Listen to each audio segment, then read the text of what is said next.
The Honorable Chief Justice and Associate Justices of the Supreme Court of North Carolina.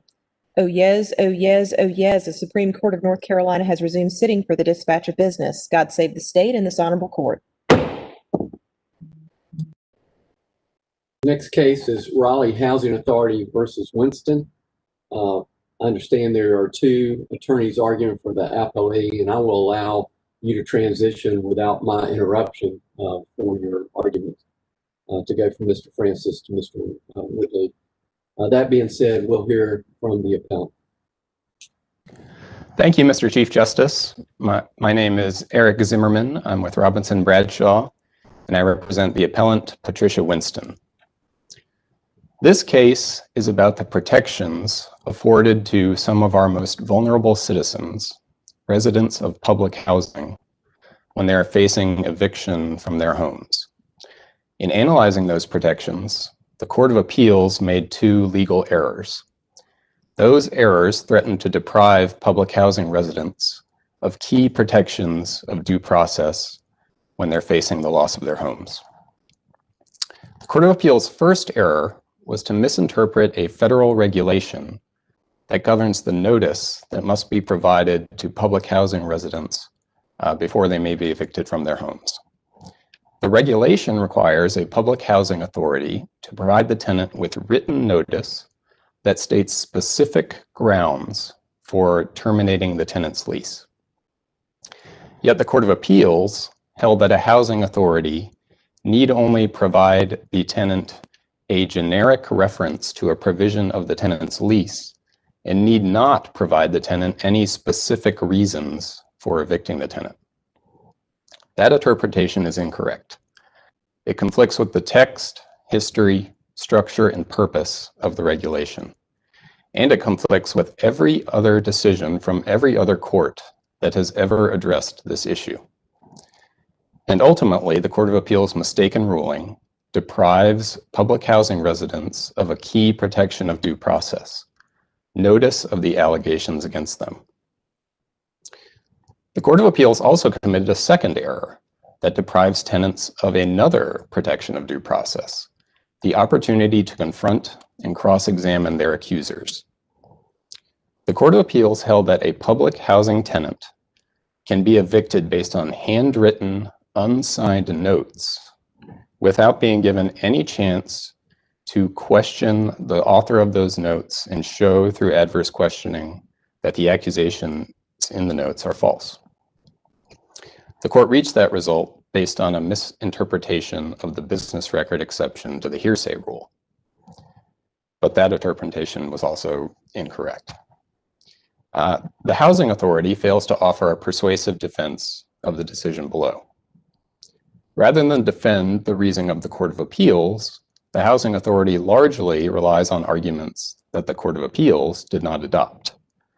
But like the rationales that the Court of Appeals did adopt, the arguments that the housing authority puts forward are also mistaken. They conflict with the law and with the evidence in this case. Because the Court of Appeals made two errors that have grave consequences for vulnerable North Carolinians, we urge this court to reverse. I'd like to turn first to the notice issue and the federal regulation requiring written notice of specific grounds. Because it's a federal regulation we're dealing with, the interpretation of the regulation is governed by federal law. And the US Supreme Court has said when interpreting a federal regulation, a court should look at the text, history, structure, and purpose of the regulation. And that it should look to the views of the agency that issued the regulation. And as we also explained in our brief, courts should, in carrying out that analysis, courts should consider the decisions of other courts that have addressed the same issue because federal law should be interpreted uniformly across the country. Now, we've explained in our brief why the Court of Appeals interpretation of the regulation here conflicts with all of the indicia of what the regulation means. The Court of Appeals held that the regulation here requires only identifying and quoting the provision of the lease that the tenant allegedly violated. But the regulation says that the housing authority needs to provide specific grounds, and merely citing and quoting a provision of the lease is not a specific ground. So I'd like to just highlight a few reasons why we disagree with the Court of Appeals' interpretation of the regulation here. First of all, I think it's important to emphasize that there is no authority whatsoever to support the Court of Appeals' interpretation. HUD, the agency that issued the regulation, has disagreed with the Court of Appeals' interpretation. It has issued guidance interpreting the regulation to require more than a citation to a lease provision, and has said that the termination notice provided by a housing authority must also describe the manner in which the tenant violated the lease. And as I mentioned earlier, every other court that has ever addressed this issue has also disagreed with the Court of Appeals' interpretation of the regulation. Every other court that has looked at this issue has held, either as a matter of interpreting the regulation or as a matter of due process principles, which this regulation is supposed to implement, that merely telling a tenant which provision of their lease they allegedly violated is not enough to give them specific grounds for the termination. And that makes sense. The reason that the regulation requires a public housing authority to provide specific grounds is to enable the tenant to understand the allegations against her and to formulate a response to those allegations. Merely citing and quoting a provision of the tenant's lease does not give the tenant enough information to understand what she has done wrong and to formulate a response. Do we need to overrule the Vaughn decision of the Court of Appeals in order to reach that determination? No, Your Honor. What we're arguing here is consistent with the decision in Vaughn. The Court of Appeals in this case construed Vaughn to hold that merely citing a lease provision is enough, but we don't believe that's the correct understanding of Vaughn. And in fact, what happened in Vaughn was the lease termination notice referred to a provision of the lease and then described what the tenant had done to violate that provision of the lease. So it mentioned Section 7 of the lease, and then it said that the tenant had violated that provision by allowing people to reside in her apartment who were not on the lease. Is it your contention then that the Court of Appeals in this case misapplied Vaughn and that Vaughn should still be a governing source in appropriate circumstances? Yes, Your Honor, that's right. We believe the Court of Appeals in this case misunderstood Vaughn. It interpreted Vaughn to hold that a citation to a lease provision alone is always enough, but that's not what Vaughn held. What the argument was in Vaughn, the tenants argued that the lease termination notice had cited Section 7 of the lease, but it was in fact a different section of the lease that dealt with the issue that they had allegedly violated. And so what the Court of Appeals held was merely citing the wrong provision of the lease, giving the wrong paragraph number, is not enough to render the eviction improper. And that was because the lease termination went on and told the tenant what they had done wrong. So the tenant could have looked at that information and figured out which paragraph number of the lease was actually at issue. So that was the context in which the Vaughn Court of Appeals held that the tenants had been given enough information to know which provision had been violated. What Vaughn was not holding was that merely citing and quoting a provision of the lease would be enough. And in fact, we think Vaughn actually supports our side of this case, because when Vaughn was describing what had happened there, it actually used the word specific grounds to refer to the factual explanation of what the tenants had done wrong, which was that they had allowed persons not named on the lease to reside in the apartment. So even in Vaughn, we think the Court of Appeals recognized that a specific ground, which is the language in the regulation, is not just the citation to Section 7 of the lease, for example. It's the factual description of what the tenant actually did to violate the lease. And the reason that's important is that the tenant needs to understand what they did wrong in order to formulate a response. And you can see that just from the regulation itself. The sentence of the regulation we're dealing with here says that the tenant needs to be given written notice of the specific grounds, and then it says the tenant needs to be told of their right to make a reply. And so what the regulation is saying is that the tenant needs to be told what they did wrong, and they need to be told enough so that they can formulate a reply. But merely telling the tenant which provision they violated doesn't give the tenant enough information to formulate a reply. And the provision of the lease that's at issue in this case is a perfect example of that. So the provision here, paragraph 9F of Ms. Winston's lease, says that the tenant needs to conduct herself and cause other people on the premises with her consent to conduct themselves in a way that does not disturb other tenants' peaceful enjoyment of their accommodations. That's a broad, vague provision that could be violated in multiple ways. There are a number of different ways that you could possibly disturb another tenant's enjoyment of their accommodations.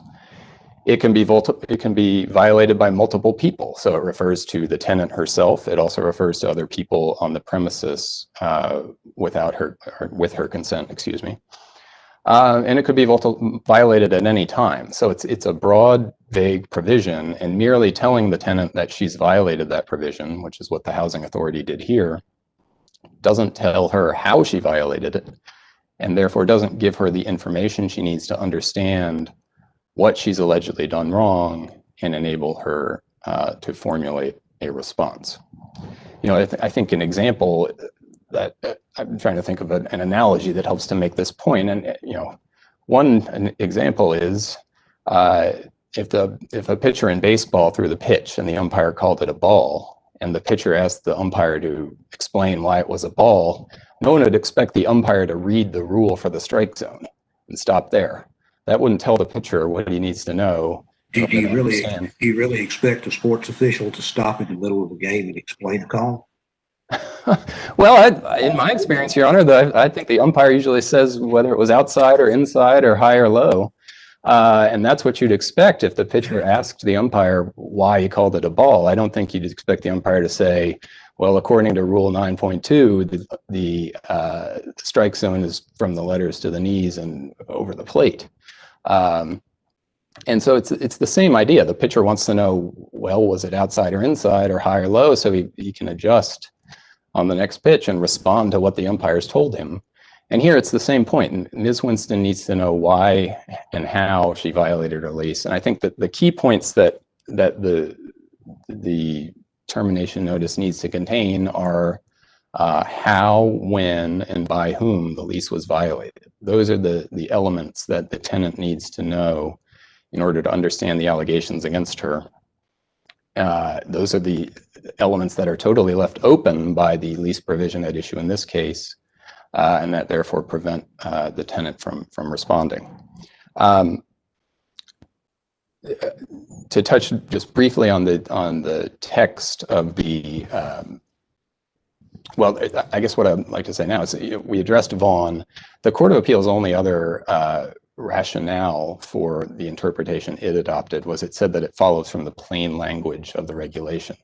So the Court of Appeals seemed to think that the phrase specific grounds is synonymous with lease provision as a matter of plain language, but that's just not right. And I think the best way to show that is we cited these examples in our brief of other rules that use the phrase specific grounds.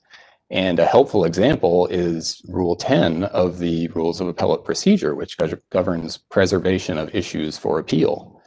And that provision says that to preserve an issue for appeal, the party needs to tell the trial court the specific grounds for the ruling the party wants. And I don't think anyone would understand Rule 10 to mean that a party can preserve issues for appeal by just citing a bare legal provision. So for example, in this case, if the housing authority had come into the district court and said, we think Ms. Winston should be evicted because she violated paragraph 9F of her lease. And we're not going to tell you why or how she violated it, but we're relying on paragraph 9F. And that's all they said. I don't think anyone would say that they've preserved the issue of whether Ms. Winston violated paragraph 9F for appeal. And I think what everyone understands Rule 10 to mean is that you need to both state the legal and the factual grounds for the argument you're making. And so I think the phrase specific grounds, both in Rule 10 and in other contexts, naturally covers an explanation that includes both factual and legal elements. And so I think I was going to ask, speaking of notice, on the facts of this particular case, what's your response to the notice that could be argued to have been sufficient for your client, that she had the meeting with the housing authority manager, wherein it was explained initially why she was being terminated in her tenancy? Once she had a chance, the tenant did, to explain that it was based on domestic violence and some other aspects of life, that the plaintiff chose to, in effect, colloquially speaking, wipe the slate clean, but therefore had given her reason to understand why she was being terminated the first time prior to being allowed to remain. Why would that not be sufficient notice, since the housing authority built on that subsequently? A couple of points in response to that, Your Honor. The key question here is whether Ms. Winston got notice of the grounds for the second termination notice that she received. So Your Honor's exactly right that the housing authority issued a termination notice in December 2017 and then withdrew that after Ms. Winston told the housing authority that the incidents giving rise to that termination notice were based on domestic violence. Then in February 2018, the housing authority issued another termination notice. And the key notice that Ms. Winston needed in order to defend herself was notice of what that February 2018 termination notice was based on. And that what the housing authority never told her, not in the written termination notice and not orally, was that the February 2018 termination notice was based on the incidents from 2017 that involved domestic violence. So from Ms. Winston's perspective, the housing authority had withdrawn that earlier termination notice. So I think a reasonable person would expect that those 2017 incidents that involved domestic violence were off the table, that they had been wiped off the slate, as Your Honor mentioned. And the housing authority... Was the housing authority stopped from being able to utilize the previous aspects leading to the first termination of the leasehold as being any authority at all, including due process? I wouldn't say that they, well, we haven't argued that they were stopped from relying on those. The federal law prohibited the housing authority from relying on those incidents because they arose from domestic violence. The Violence Against Women Act prohibits public housing authorities from evicting their tenants based on incidents of domestic violence when the tenant is the victim. So regardless of any estoppel, the housing authority could not legally rely on those incidents, but it attempted to. It tried to, and you can see that in the grievance hearing decision, in which the grievance officer relied on those incidents from 2017. He said there were complaints stretching back over a period of 4 months and referred to 4 complaints. So that includes the 3 written notes from other tenants from 2017. And then he affirmed the eviction based on all of those incidents. So he relied in affirming the eviction at the grievance proceeding. The grievance officer relied on the incidents from 2017. And the key notice problem here is that Ms. Winston was not told that the housing authority was reaching back to rely on those 2017 incidents. While we're touching on this subject, let me introduce a more serious inquiry and ask you to talk a little bit about, what what I, as a state law lawyer, would tend to think of as harmless error issue, which is, does it make any difference as to whether by the time of the hearing before the trial before the district court, Ms. Winston was apprised of the instance upon which the housing authority was relying in attempting to evict her? No, it doesn't, Your Honor. And the reason talk to me about why that's the case. Typically, harmless error is a recognized subject of discussion in appellate courts, and I recognize that I don't. It's a federal matter, and so I want some help in understanding why that would not be the case here. Yes, certainly, Your Honor. I'll try and provide some clarification on that. I guess the first point I want to clarify is, as I understood Your Honor's question to be referring to the later trial in the district court. Well, I mean, ultimately, what we've got here is an appeal from the Court of Appeal, or for a petition for review of a decision of the Court of Appeals, ruling upon the lawfulness of the proceedings before the district court in the trial. So what we generally do is review what happened in the trial court and mediate it through the Court of Appeals. And so that's why I'm focused upon that instant. If that's not what I should be focusing on, tell me why. Well, I do believe that the focus should be even earlier in the process, Your Honor, which is the grievance hearing that happened before the trial in the district court. And our argument is that the prejudice here, well, first of all, we don't believe that there's prejudice should be required and that there should be a harmless error inquiry. But is there any authority? The criminal side of the world would start talking about things like error per se or structural error or something like that. Is there any authority for the proposition that when you have a notice violation, as you allege to have occurred here, there's no need to make a showing of prejudice? Is there something that you can cite to me that says that? Yes, Your Honor. We cite a number of cases in our reply brief that support that point. And they're the cases that we cite which are about how relying on other communications outside the written termination notice can't stand in for the notice that's required in the... Are those cases dealing with the adequacy of the notice and the inability to add to the notice once it's been given, or are they couched in harmless error terms? Well, they do both, Your Honor. I think it's a combination. So one example is the Younger case from the Ohio Court of Appeals.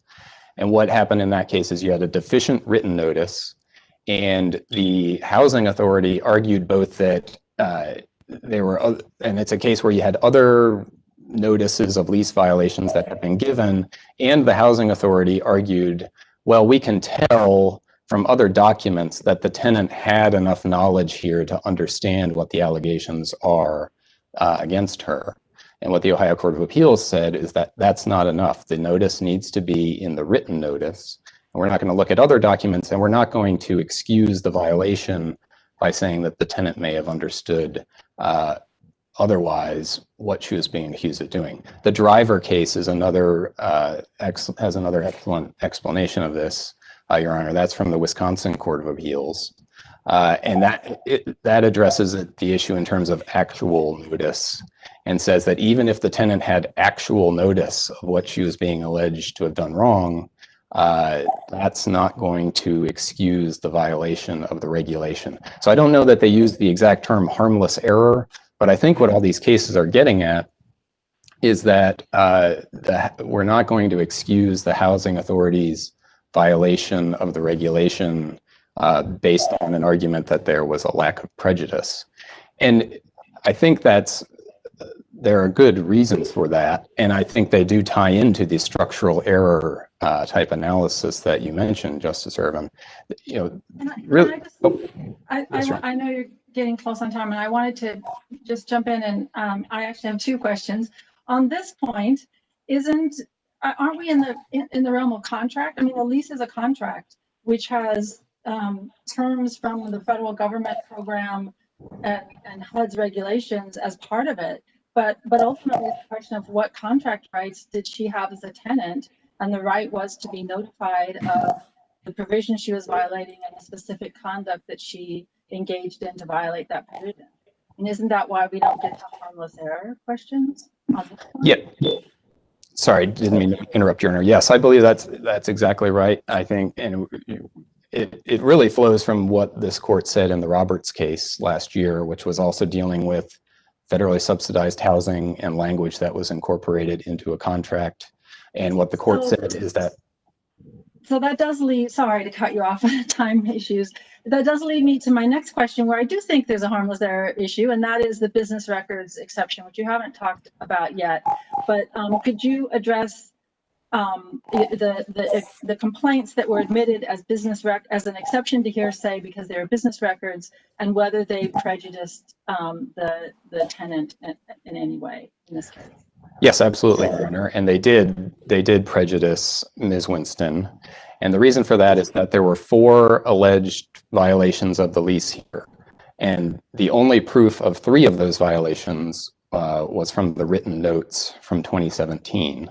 So when you set aside those written notes from 2017 as hearsay, you're left with only 1 alleged violation of the lease. And under federal law, under the federal regulation, to evict a tenant, you need either serious or repeated violations of the lease. And there's no finding or conclusion by the district court in this case that the single violation that you're left with after setting aside the hearsay was serious. And so what you're left with there is that you need repeated violations in order to evict the tenant. And therefore, if you're left with only the 1 violation, that can't be a basis for eviction. Thank you.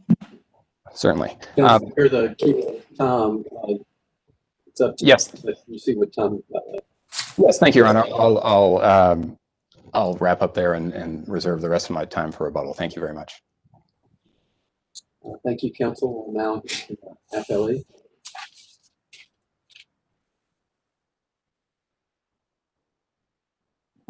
You're muted, Mr. Francis. Okay, I think you've unmuted now.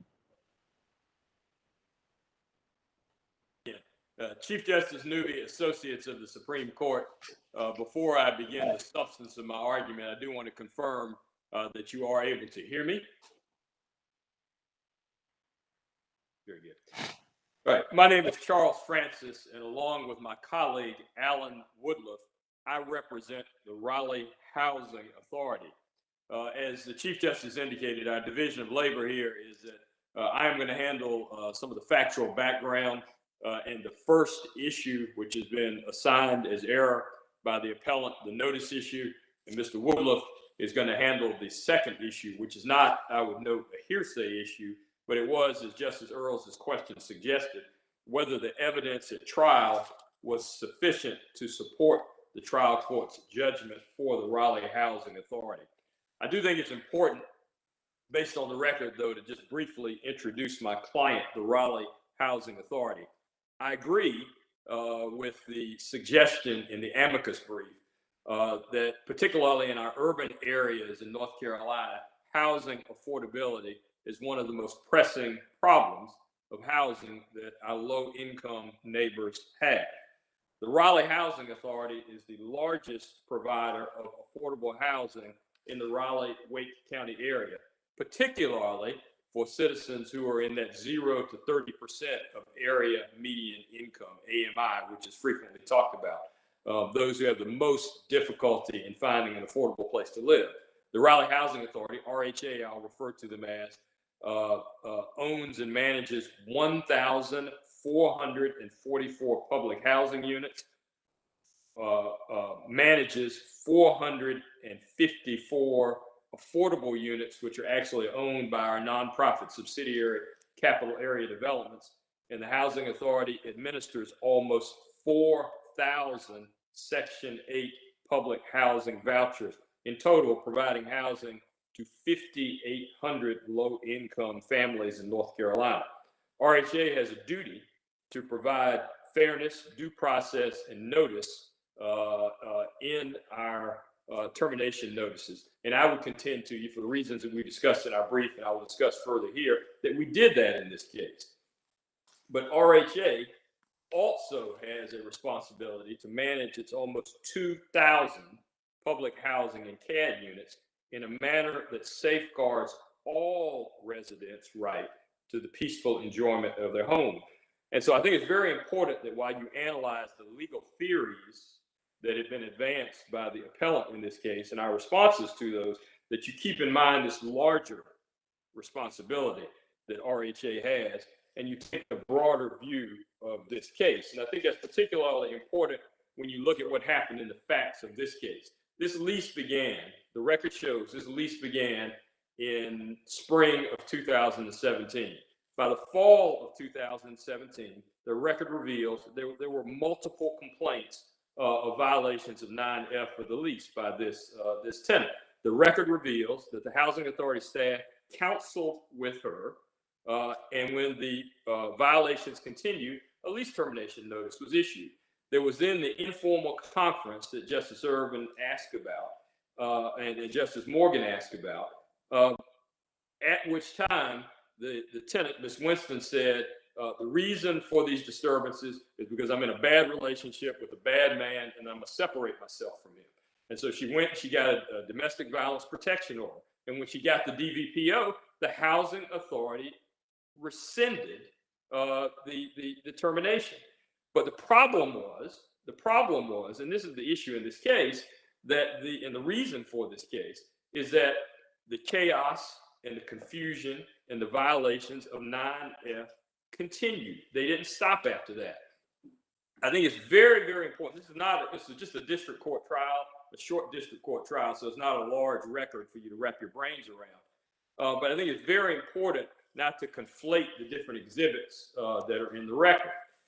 The exhibit, which is in the Rule 9D documentary exhibits at page 16, documentary exhibit page 16, is a letter that the Housing Authority received from a neighbor of Mrs. Winston in February, probably around February 5th, 6th, something like that, early February of 2018. So this was after the previous termination had been rescinded. And it's very, very important to note that this exhibit, Plaintiff's Exhibit 6, was introduced into evidence at the district court trial without objection by Ms. Winston. And it's not one of the documents which is being challenged in this appeal. And I think it's important, I won't read the whole thing because it's in the record, but I think it's important to note, and the Court of Appeals quoted it in detail, that this neighbor said on Monday night, February 5th, 2018, so it was a work night. It was a work night. We're not talking about noise while you're watching the football game on Saturday afternoon.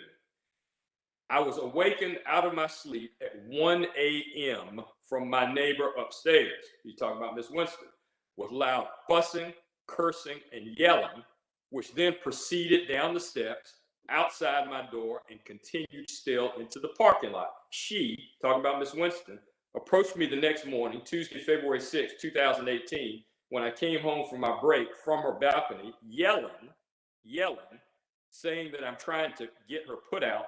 And I told her, no, I wasn't. I can't continue letting her keep me awake when I have to get up at 3 a.m. to go to work. I'm sleepy at work because I'm not getting any sleep at night. And I think elsewhere it reveals in the record that the reason that this woman, this neighbor, has to get up at dark 30 in the morning is because she's a school bus driver. All right. So arguably, Mrs. Winston's violations of the lease are not only disturbing her neighbor's peaceful enjoyment of her property, but putting at risk the children on her bus and other motorists on the road. And so then I just want to make sure I'm clear on the facts. Am I correct? She got her domestic violence protection order in December of 2017? Yes, Your Honor. And so the December 1st was the first notice of termination, but then it was rescinded. And the complaint letter that you just read from was from February 5th, 2018. So there was just one complaint between the time that the domestic violence protective order was received and the second notice of lease termination occurred on February 13th. It is accurate that there was one documented complaint, but if you read the exhibit, which I was perhaps reading in too much detail, this neighbor is complaining of multiple incidents. Okay, what she is saying in here is this is a recurrent problem. But to the point you're raising, it doesn't have to be repeated. The lease language says repeated or serious. And so I would argue that one instance like this is a serious material breach, which is enough to form the basis for a termination. But yes, that is correct. The only documented instance we have of a complaint in the file is this one, but it is referencing this happening on several instances. And then just to conclude on this exhibit, the tenant in this exhibit, Ms. Winston makes an admission where she says she apologized and said it would not happen again, but it still continues to happen. And then evidencing her actual notice of her violations, Ms. Winston says to this neighbor, she told me that if I continue reporting this to the office, they will evict both of us. Okay? Mr. Francis, let me pursue something that Mr. Zimmerman talked a little bit about. I read your brief to be, in essence, an argument that regardless of what was contained in the actual written notice that was given to Ms. Winston, that she had ample basis for understanding what the housing authority's complaint against her was. Are you contending that the written notice that she received complied with the regulation? Or are you arguing that under all the facts and circumstances, considering everything that she knew, the totality of what she knew sufficed to provide her with notice? Are you arguing one or the other of those two things? I'm arguing both, Your Honor. I'm arguing both. Tell me why you would contend that the notice doesn't have to say what specific conduct she engaged in rather than simply quoting a lease provision. Right, because the language, their whole argument is based on the Code of Federal Regulation 24 CFR 966.4. And that reg says the notice of lease termination to the tenant shall state specific grounds for termination. Grounds can be legal, grounds can be factual, or grounds can be both. Grounds does not have to be one or the other, but I would argue that in this instance, there was an allusion to the factual grounds. What Mr. Zimmerman's argument continues to read out of this notice, which is a documentary exhibit, page 18, is that it does say that inappropriate conduct, multiple complaints. So it is true that, we didn't give her all of the detail that Mr. Zimmerman said it was appropriate, all of that. But in many ways, Your Honor, a lot of that was unknowable. He argues, for example, that we should say who all the people that were involved in the instance. Well, the tenant didn't know that. All she knew was there was all this chaos and confusion raining down. Is it fair to say that the written notice that she was given, considered in isolation, did not tell her contain any specific factual allegation against her in the sense of on or about X date you did this, that, or the other? Is that a fair characterization of the notice? I think that's a fair characterization that it didn't specifically say that, but I would argue to you that it's not required. All right, and that's what I want to pursue a little bit. Do you know of any? Mr. Zimmerman says there's no decision in the country other than the decision in this case that adopts the construction of the regulation that would suffice to render this notice adequate. Do you know of any that do uphold this kind of notice? I'm not aware of any decisions that specifically adopt the interpretation of this regulation that we are urging. And he has given you 2 or 3 which are poorly reasoned from other jurisdictions that do that. The reason that I would argue that they're poorly reasoned is because those decisions and Mr. Zimmerman's argument are reading into the regulation language which is not there. It would have been easy in this regulation for HUD to say specific grounds to include factual background, specific grounds to include evidence, but HUD didn't do that. And as the U.S. Supreme Court says in that Kaiser case, we're not supposed to go running to create ambiguity in these regulations where no ambiguity exists. And I would argue to you that the Court of Appeals was right. The regulation is not ambiguous. Right. Secondly, while I've got the floor, I had a discussion with Mr. Zimmerman about the issue of whether there was any type of harmless error type analysis that would be appropriate with respect to this instance, and he set forth his position as to why it would not be appropriate. Given the language of your brief, I would venture to predict that you will disagree with him on that point. Could you tell me why?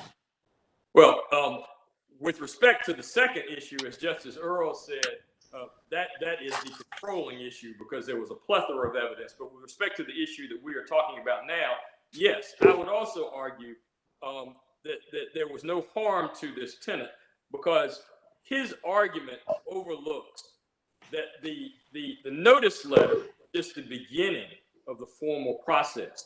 And it says right there in the notice letter that the next step, this is documentary exhibit 18, the next step is that you have the right to request a private conference with the property manager.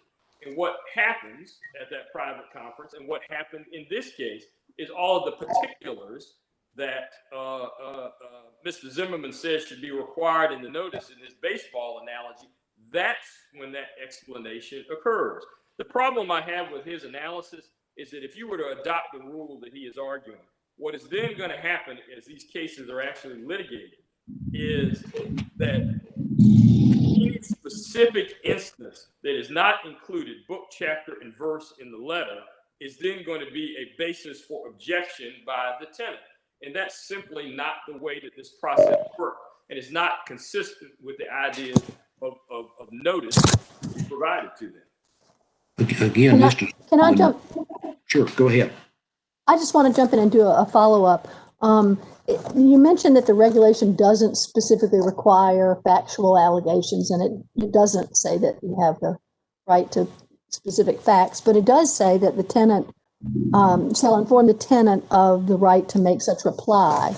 And so my question is, what in this notice would have given Ms. Winston any information at all to know what to reply to?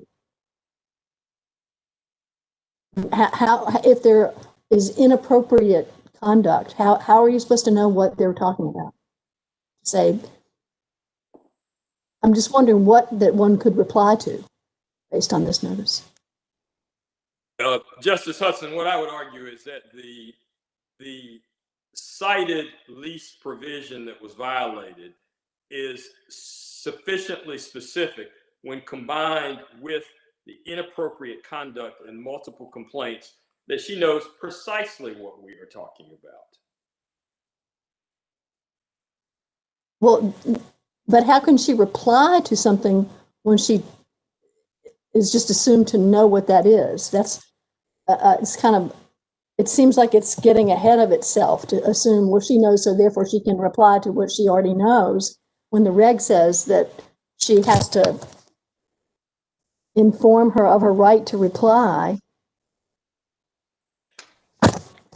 Well, I think I'm just wondering how we interpret that to say that there's enough information for her to formulate a reply. Well, again, I mean, I think the regulation that you're reading, I mean, I think there are two different parts of that. It says the notice of the lease to the tenant shall state specific grounds for the termination.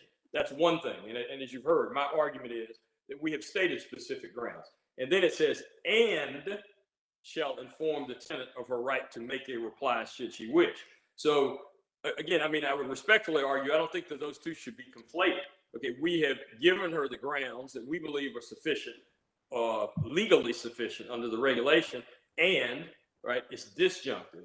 and she has been informed that she has a right to make a reply. And then what I would further argue is that the fleshing out of the evidence or the facts is what happens in the informal conference, and occasionally in the very contested cases even happens in discovery. It could happen in discovery. Well, as a follow-up to that, how would to get into what opposing counsel is talking about in terms of the breadth of paragraph 9F of the lease, how would she know what the grounds are in terms of whether or not she is being evicted because she's got loud conversation, or she's being evicted because she's got cussing and fussing, which is profane, or there's something else going on in terms of some other noise that's going on within the breadth and width of 9F? Is that too broad to allow just the citation of the lease provision to be cited, or should more give way to her ability to understand the specific reasons for termination? I think, Your Honor, that it's important in analyzing the issue that the appellant has raised, this notice issue, to distinguish between what would be most desirable and what the regulation requires. I'm not going to get into what I have advised my client over 25 years of representing them, but I think it's safe to say that I do encourage them to put as much information as possible in the notice letter. But what we're focused on now is whether the regulation requires that. And our position is that if you just see the plain language of the regulation, it doesn't require the factual detail that the appellant is contending. And if it did, it would have said that. Can I just follow up on that a little bit and make sure I'm clear about the facts in this case? Because it seems that the tenant's response letter is actually not responding to the incident that was referenced in the complaint letter. And so she, in fact, wasn't responding to the complaint that was the basis of the termination. And in other words, she's talking about something that happened on February 11th, and the complaint was about something that happened on February 5th and February 6th. And doesn't that sort of highlight that she needed to have some very basic details about how she was allegedly violating this, and so seriously allegedly violating this lease provision that she could lose her home, that she needed to have some indication of what she could respond to? Your Honor, I would argue to you that there are multiple data points in the record that demonstrate that she understood very well what the allegation was. For example, if you look at pages 74 and 75 of the transcript, 74 and 75, Ms. Sheehan, Ruth Sheehan, who tried this case, pursued a line of questioning as to whether she understood the reasons for the lease termination, and she admitted that she did. So if I may, just a couple more points, and then I want to close up and turn things over to Mr. Woodlow. What the appellant is arguing here is that you should employ this Seminole Rock deference to an administrative interpretation of a regulation because it's ambiguous. But as I said, our point is that it is not ambiguous at all. And it's also very important that the interpretation that they are urging you to adopt is not one that has the weight or credibility that it should be used as the basis for deciding cases like this by courts. Okay, what they have cited you to page 203 in the Public Housing Guidebook, it says the PHA's notice of lease termination has informed the tenant of specific grounds for termination, citing the specific lease provision violated. But if you go back to the beginning of that document, it says at the introduction, page 1, this guide is designed to assist Public Housing Authority staff and HUD with a range of issues related to public housing occupancy, from application for admission, rent calculations, and so forth. The guidebook is intended to provide a handy reference for all aspects of admissions and occupancy. So as Justice Kagan discusses in the Kaiser case, there are certain pieces of information from an agency that are entitled to deference and weight, and certain pieces that are not. And our position is that this is just a manual that goes from HUD to housing authorities, and is not something that you should consider in deciding a case of this nature. Just because what's on WebMD might be right in terms of a heart condition, that doesn't mean that my cardiothoracic surgeon is going to use that information in operating on someone's heart. So for all of these reasons, we believe that the argument that the appellant is making as to notice is misguided and is not firmly rooted in the regulation. I believe what the time is telling me is that there are 6 minutes and 30 seconds total in our presentation is left. Is that right, Your Honor? All right. At this point, then, I would like to turn things over to my colleague, Mr. Woodruff, to argue the second issue.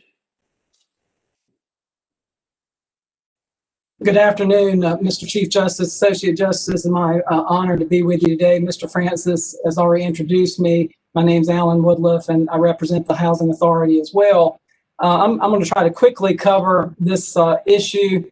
Before I do, I wanted to just go back to the questions that Mr. Francis was addressing earlier about the notice, whether Ms. Winston would be prepared to respond based on what she was told. And I would point to also page 18 of the Rule 9D supplement and to the notice letter that she received February 13th. And I would just bring to the court's attention that in addition to the statement of the Rule 9F violation, she is told that she has a right to a private conference with the property manager, and the property manager will discuss the reasons for the proposed termination and to determine whether it can be settled without a grievance hearing. Also in that letter, she is told, consistent with federal regulations, that she can review documents in her file that are relevant to this matter. Those documents would also give her notice as to the allegations of her violations. And then finally, if the informal discussion with the property manager did not resolve things, then there is an opportunity to request a grievance hearing as well. And in this case, Ms. Winston did avail herself of these opportunities. I would also point to very briefly, and I do want to turn to the hearsay that, or the evidence question, but I'd also point to that I think the December 2017 rescission of the domestic violence events, the terminations based on those, actually shows how this process works, that the party is afforded notice and that the party can come in and explain what the situation is, and they get notice of what the claims are. They get to explain the situation. And the December situation, when Ms. Winston explained to the Housing Authority that this was based on domestic violence, the Housing Authority appropriately rescinded that termination. So I would say that actually is concrete evidence that the notice works in this case. Turning to the evidentiary question, Mr. Francis, I think, hit the nail on the head when he said this really, and the court has alluded to, this is not a question really, I think, I don't even think the court has to reach the business records exception here. I think the question here is, and Justice Ervin said, what was the evidence before the trial court that established a violation of the lease? In this case, we can point to several pieces of evidence that do not hinge on the hearsay exception or the business records, the hearsay rule or the business records exception at this time. I'd also like to say very briefly that I think one question that needs to be answered perhaps is whether one violation is needed or if multiple violations are needed. And our position, as Mr. Francis said, is that one serious violation would suffice for a violation of the lease warranting termination. And our position would also be, and it's supported by the HUD guidebook, that's actually portion of which is attached to Ms. Winston's brief, that says that noise disturbances disturbing the tenancy of other tenants is serious. The quiet enjoyment of other tenants is serious, and as evidenced here where neighbors are being disturbed, they can't get asleep to go to work. It's hard to say that's not serious. So, but now even if repeated violations were required, repeated violations are shown here. Let me just bring the court's attention to the February 17th memo that Ms. Winston submitted to the Housing Authority. In that memo, she admits on Sunday, February 11th, there was a disturbance at my address, and I quote, caused entirely by me. That admission, that evidence was entered before the district court, and the district court could accept that as an admission of a party, a statement against interest, and that's true. Doesn't she also say that it was because of a reaction to medication? She does, Your Honor. And while we're sympathetic to the situation, she still was disturbing other tenants in that situation. And as Mr. Francis said, there is a history, a recurring thing here as well.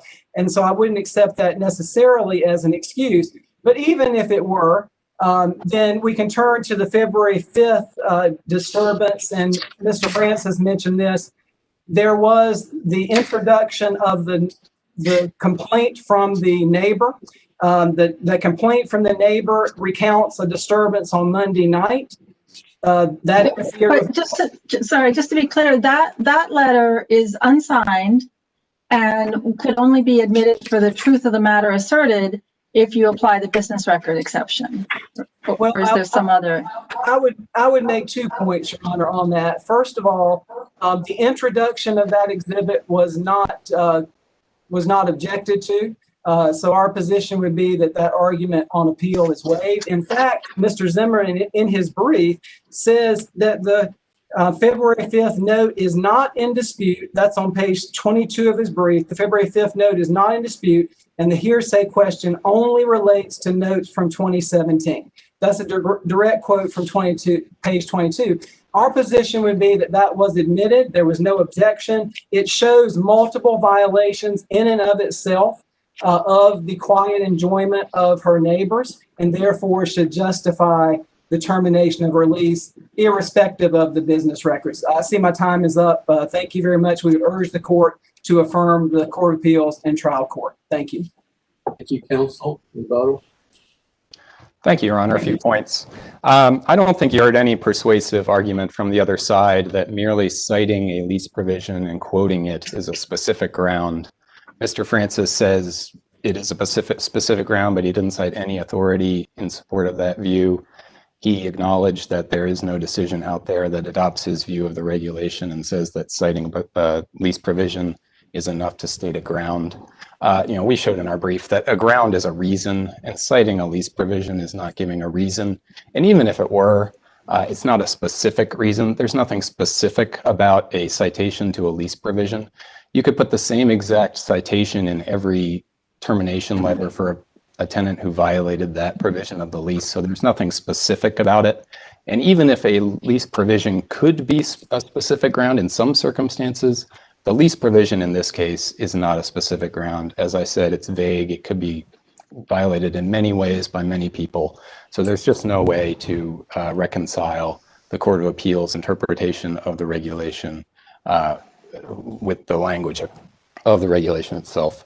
HUD has said the same thing. Mr. Francis said you should just ignore HUD's interpretation of the regulation, but that's wrong. HUD has said what the regulation means and said it requires a statement of the manner in which the lease was violated.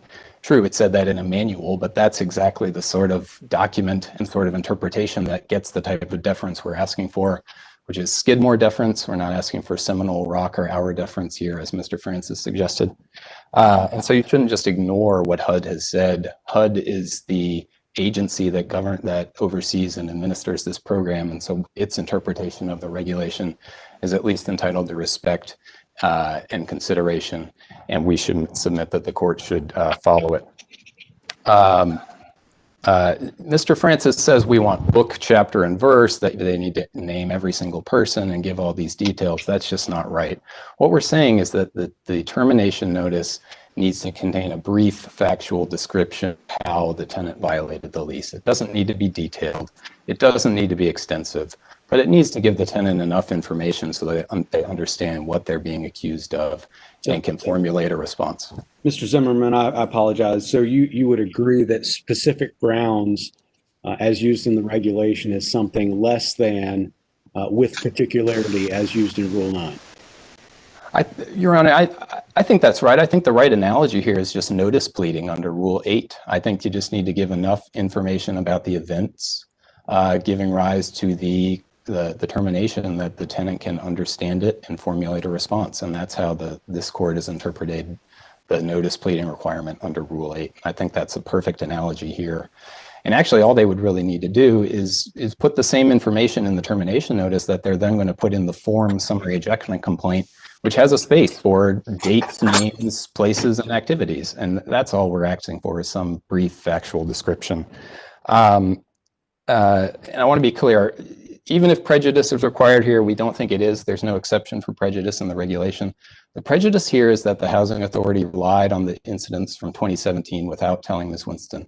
They didn't say that in the notice, and they didn't tell her that at the informal conference. You can look at the trial testimony. They never told her they were relying on those. Thank you, Your Honor. Thank you, counsel. Thank you to all counsel. Oh yes, oh yes, oh yes, the Supreme Court of North Carolina is in recess. God save the state and this honorable court.